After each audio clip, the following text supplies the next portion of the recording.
Chapter 38. They built the altar of burnt offering of acacia wood, 3 cubits high. It was square, 5 cubits long, and 5 cubits wide. They made a horn at each of the 4 corners, so that the horns and the altar were of one piece, and they overlaid the altar with bronze. They made all its utensils of bronze, its pots, shovels, sprinkling bowls, meat forks, and fire pans. They made a grating for the altar, a bronze network to be under its ledge, halfway up the altar. They cast bronze rings to hold the poles for the 4 corners of the bronze grating. They made the poles of acacia wood and overlaid them with bronze. They inserted the poles into the rings so they would be on the sides of the altar for carrying it. They made it hollow out of boards. They made the bronze basin and its bronze stand from the mirrors of the women who served at the entrance to the tent of meeting.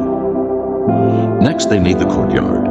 The south side was 100 cubits long and had curtains of finely twisted linen, with 20 posts and 20 bronze bases, and with silver hooks and bands on the posts.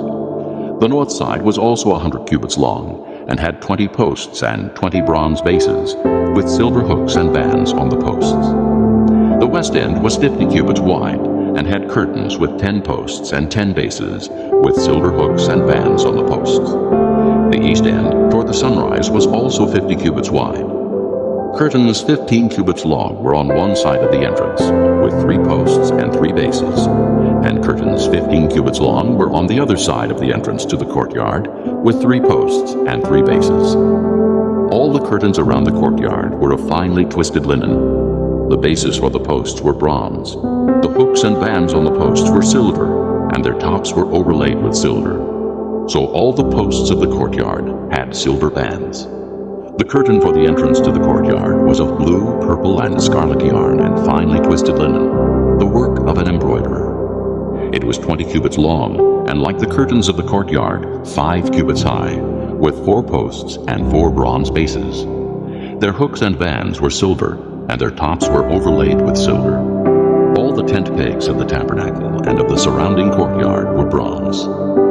These are the amounts of the materials used for the tabernacle of the testimony, which were recorded at Moses' command by the Levites under the direction of Ithamar, son of Aaron the priest. Bezalel, son of Uri, the son of Hur, of the tribe of Judah, made everything the Lord commanded Moses. With him was Oholiab, son of Ahisamach, of the tribe of Dan, a craftsman and designer, and an embroiderer in blue, purple, and scarlet yarn and fine linen. The total amount of the gold from the wave offering used for all the work on the sanctuary was 29 talents and 730 shekels, according to the sanctuary shekel. The silver obtained from those of the community who were counted in the census was 100 talents and 1,775 shekels, according to the sanctuary shekel.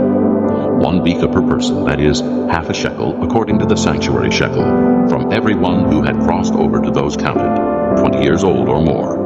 A total of 603,550 men. The 100 talents of silver were used to cast the bases for the sanctuary and for the curtain. 100 bases from the 100 talents, 1 talent for each base. They used the 1,775 shekels to make the hooks for the posts, to overlay the tops of the posts, and to make their bands. The bronze from the wave offering was 70 talents and 2,400 shekels. They used it to make the bases for the entrance to the tent of meeting, the bronze altar with its bronze grating and all its utensils, the bases for the surrounding courtyard and those for its entrance, and all the tent pegs for the tabernacle, and those for the surrounding courtyard.